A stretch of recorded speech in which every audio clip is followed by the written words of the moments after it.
राज्याचे विरोधी पक्षनेते राधाकृष्ण विखे पाटील यांनी आज कोपरगाव येथील अत्याचार पीडित कुटुंबाची भेट घेतली। यावेळी पीडितेच्या नातेवाईकांनी नामदार विखेंसमोर हकीकत मांडली आणि सदर प्रकरणी जे आरोपी आहेत त्यांना फाशी व्हावी तसेच इतर आरोपींना तात्काळ अटक करून कठोर कारवाई करावी अशी मागणी केली आहे। मुलीची भेट घेतली, एक मोठा मानसिक धक्का त्या मुलीला आणि त्याबरोबर त्या कुटुंबियांच्यावर तो आघात झालेला आहे। आजही समाजामध्ये अशा प्रकारचे नराधम आहेत आणि एक मोठा काळिमा मला वाटतं मानवतेला झालेला आहे। त्या घटनेचा किती निश्चित करा थोडं कमीच आहे। आरोपींना शिक्षा झाली पाहिजे। अजूनही याच्यातले काही आरोपी अजूनही फरार आहेत अशी माहिती आहे, परंतु निश्चितच या बाबतीमध्ये जी काही कारवाई पोलिसांकडून करायला पाहिजे ती अधिक गतिमान मला वाटतं त्याच्यात त्याला गती देण्याची आवश्यकता आहे। कुटुंबियांनी जी मागणी केलेली आहे ती फास्ट ट्रॅकवर खटला चालावा किंवा विशेष सरकारी वकील ॲडव्होकेट उज्ज्वल निकम यांची नेमणूक करावी। तर आम्ही आता आज शिर्डीला माननीय मुख्यमंत्री येत आहे, तर आम्ही सगळेच निघून त्यांना तशा प्रकारचं निवेदन देणार आहोत।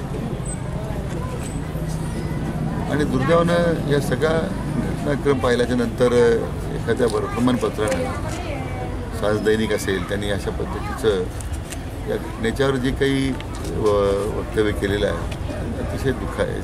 हे वाचल्यानंतर अतिशय दुःख होतं। आपल्या संवेदना कुठे हरवल्यात का असा प्रश्न पुढचा। ठीक आहे, त्यांच्यावर पोलीस केस होईल, कारवाई होईल, कायद्याच्या प्रक्रियेचा भाग आहे, परंतु मला वाटतं की प्रत्येकाने याच्यामध्ये आपल्या स्वतःच्या इच्छेला आपण काय लिहितो, शेवटी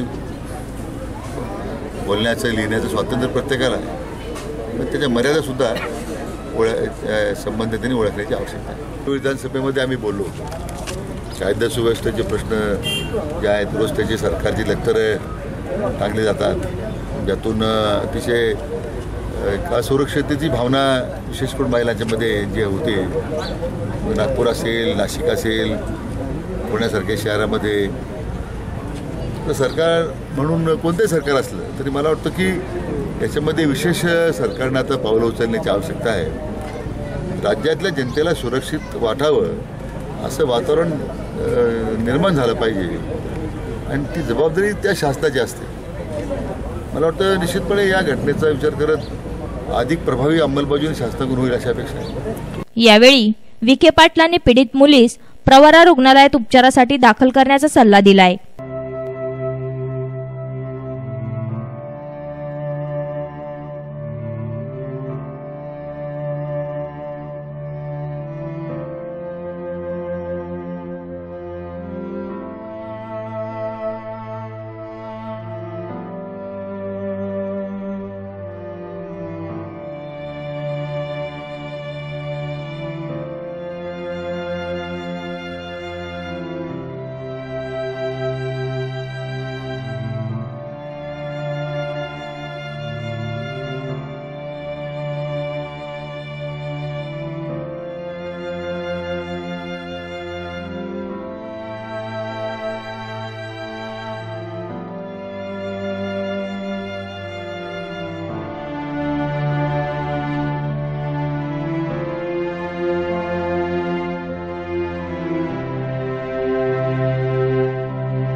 यावेळी काँग्रेसचे राजेंद्र बापू जाधव, जिल्हा परिषद सदस्य राजेश आबा तसेच तालुका काँग्रेसचे कार्यकर्ते उपस्थित होते।